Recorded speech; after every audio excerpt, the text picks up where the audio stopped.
আসসালামু আলাইকুম। কিছু কিছু উন্নয়নমূলক কাজ আছে যেগুলা একটা গোষ্ঠী বা একজন ব্যক্তি করে, কিন্তু ইয়ার ফল ভোগ করে সবে।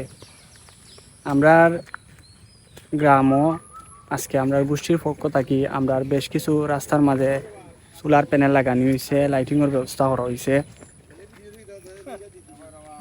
যদিও এই উন্নয়নগুলা একটা গোষ্ঠীর পক্ষ থেকে করা হইল, কিন্তু এর ফল ভোগ করবো কিন্তু সবে। আর এগুলা রাস্তাঘাটে খাম, লাইটিংয়ের খাম, এগুলা সৎকা জারিয়া হিসাবে থাকে, যেটা আপনি মৃত্যুর পরেও এটার ফল ভোগ করবা।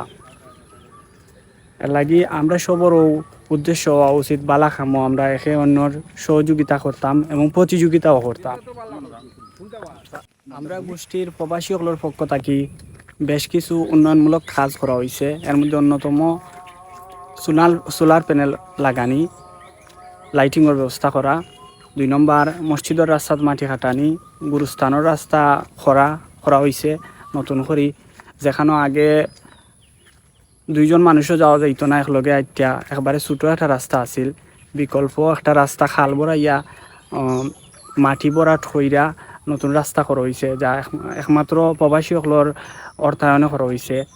আপনারা সবে আমরা গোষ্ঠীর প্রবাসীসকলের লাগি দোয়া করবা, আল্লাহ তাআলা যাতে তারারে নেক হায়াত দিতা এবং তারার ধন এবং দৌলতর মাঝে বরকত দান করতা। আসসালামু আলাইকুম।